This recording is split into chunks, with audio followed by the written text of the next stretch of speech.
Let's do it. Let's bring him in. James Cybulski, Sportsnet 650 Vancouver, where I'm told he's on his back. He's lounging. Life is good. How you doing, James? I'm good. I'm not drinking yet, but, half the battle. I'm outside. Enjoy these nice warm days for a little while longer, right? You've had a beautiful summer out there, haven't you? Tell you what, it's been fun over the last month with playoff hockey and the first playoff run in 9 years for the Canucks and first playoff appearance in a half a decade. So that's been kind of fun. But weather-wise, it hasn't been. There's been better summers, put it this way, Rod. Fair enough. Now, you're a Vancouver guy, are you not? Originally born in Ottawa, but better part of 11 of the last 20 years spent here. A little time in Toronto as well. Well, you would get the emotional baggage of the Vancouver sports fan, particularly Canucks fans. You would know it intimately. Like, it must be a hell of a ride with this team, no matter how it turns out against Vegas. Am I right? I'll say this. I've never experienced a fan base like this in all my years. And I first started covering the National Hockey League going back in 1995. And I've covered the Senators.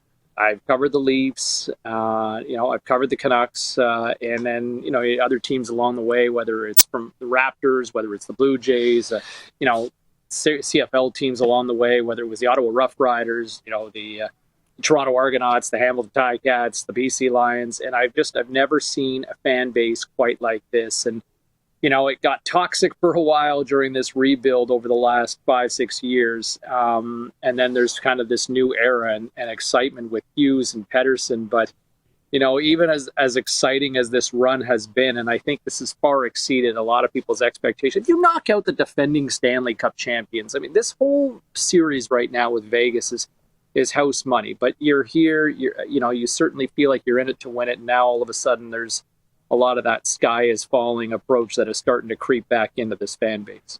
I get it. Well, they're down 3-1. So from the reaction of your listeners and even on your show, what do they think about Ryan Reaves and how big of a factor has he been in this series?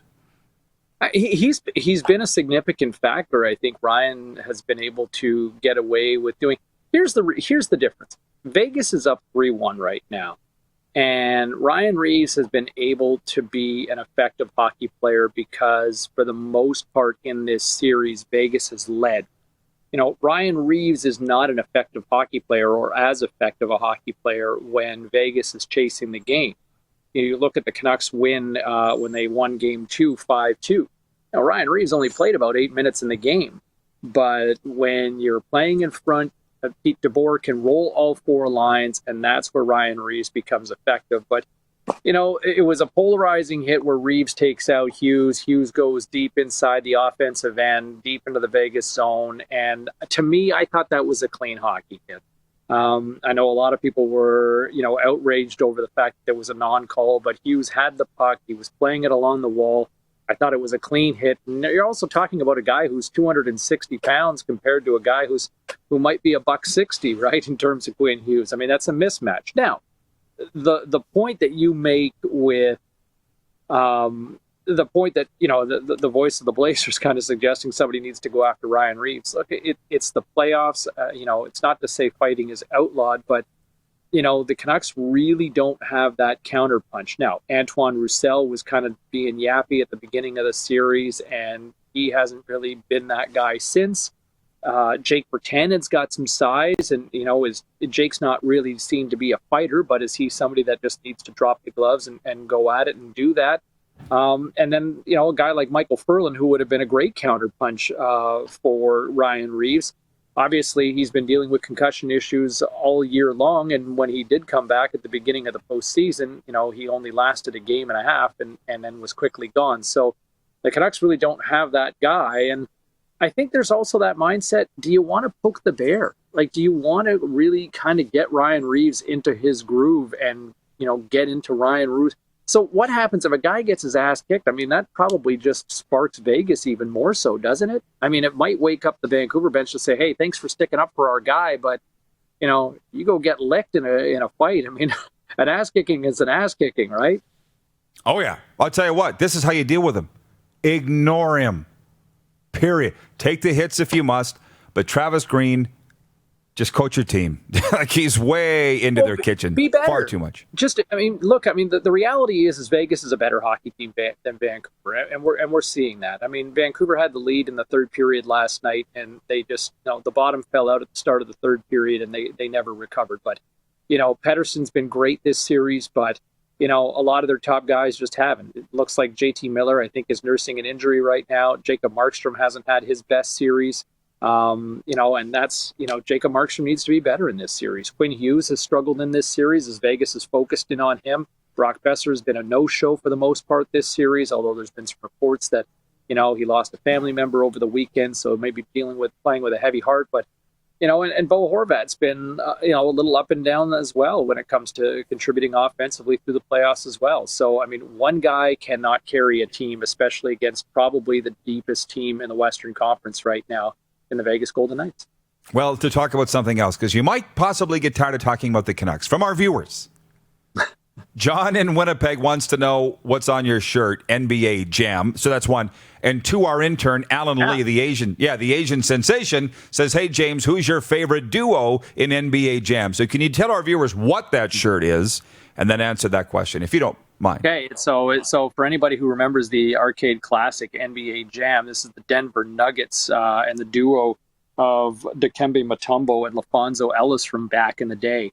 Also just paying homage to Jamal Murray, who had a filthy night for the Denver Nuggets last night. My go-to when I used to pump millions of quarters into NBA Jam when it was an arcade game, I would go with Stockton and Malone. I would go with the Utah Jazz as my 1-2 punch when I'd play NBA Jam, because you had a nice presence of a three-point shooter with Stockton and then the inside toughness with Malone. So it had a nice balance, and they could both play deep. So they were good to chuck the elbows in NBA Jam. So today, it's all about saying shout out to Jamal Murray and shout out to one of the greatest sports video games ever, NBA Jam. Boom shakalaka. Well, yeah, no, and by the way, as you say that, I was always the Trailblazers, and it was awesome. Not bad. It was, we're showing our age. It was early to mid 90s, and they were in the West Final every year, but they could never get to the NBA Finals. Story for another time, of course. Yeah. Cliff Robinson just passed away over the weekend as well. Gone too soon. It was 56. The former Trailblazer, who was a big part of those Blazers teams. But he was never part of the duo on NBA Jam for Portland, by the way. Anyways, no, it was Terry Porter and Clyde Drexler, I think, wasn't it? Clyde the Glide. Absolutely. Good memory. James, by the way, we have a bit of a kinship. I'm calling CFL Sim Games this CFL season, virtual video games, and it's gone very well. You are the voice of NHL 20, renewed for NHL 21. How has that changed your life, by the way? And I know I asked you about it the last time you were on, but how much do you enjoy doing it? It's fun. I'll tell you what. It's probably, full disclosure. It's more work than I think I realized. I think there are days that you kind of find out how sausage is made sometimes, right? It's like there's a lot of repetition in terms of getting the names, getting passes, just getting the nuts and bolts that are so essential to make the video game. There's a lot of that goes through that you just have to make sure it's right, because it's so repetitive and so high traffic. And when I say high traffic, like, passes the puck to the right side, into the offensive zone, like saying that, but saying it 10 different ways, so it's not always the exact same thing. And then not being too unique to where somebody's playing a game, well, what the hell did he just say?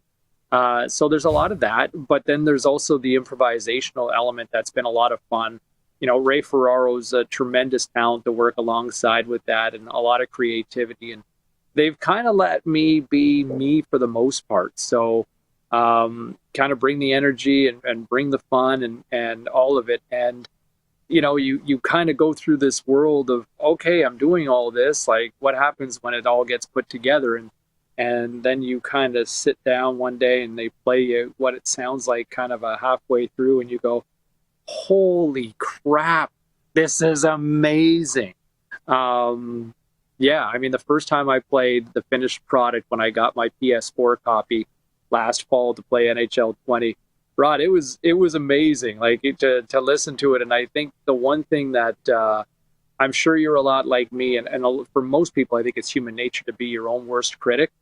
That going into the machine and playing it, loading up, it was like, man, like the audio team did such a wonderful job mixing it and producing it. And it was, honestly, it's probably one of the coolest things. I've been lucky to do a lot of cool things in my life, but man, just to have a legacy piece, to be the voice of a video game, and a video game that I grew up playing as well, is man, it's awesome. Which I should mention, the audio team and one of the lead game presenters from an audio standpoint, Rod, consulted with the National Hockey League, and they helped put together the audio that you hear mixed in during these Stanley Cup playoff games. The team at Electronic Arts and EA Sports for the NHL video game had a big hand in helping navigate that. I heard that. Yeah. So if it sounds similar, that would be why. And I'm sure EA Sports was very excited to have been collaborated with on that. There is a bit of a feel that way. Anything else, James? I think there's a whole process. I think there's like just the whole process in terms of I think there was a great story by Greg Wyshynski, I think on ESPN.com, who also kind of laid it out, just how, the approach was, okay, let's take it from a neutrality, like, okay, it's a neutral site, so there's no booing, and, I guess we can all debate what works or not, but I'll tell you what, I was very anti-crowd piped in for a lot of these for a lot of different sports broadcasts. Man, it's worked really well, I think, in a lot of ways. Baseball's been seamless. I think soccer, they've done a really good job with that. Hockey to me is probably the most difficult one because of the pace of the game. But Rod, I really think that, for the most part, the NHL, Sportsnet, NBC, they've all done a really good job with it. Oh, well, they've got very good people in those positions, and I was just watching the baseball highlights this morning on SportsCenter, and I almost forgot. They had all the cutouts behind home plate with the crowd sound. It was like normal. So, yeah, these guys are very good at what they do. So, James, always good to see you and catch up. I appreciate it. Enjoy what's left of summer, and hopefully we can do this soon. Thanks, Hot Rod. Nice to catch up with you too, pal. I look forward to checking you out in that game as well. You betcha. Thank you, buddy. James Cybulski from Vancouver, the voice of NHL 20 and NHL 21. It's a little different than what he's doing. We're calling the video game play-by-play. It's in the game. What was that, Sega? EA Sports. It's in the game. It's in the game. He's in the game. Oh, yeah. And that's super cool. You're watching Rod Pedersen On Demand. For more of The Rod Pedersen Show, visit rodpedersen.com or follow Rod Pedersen on social media.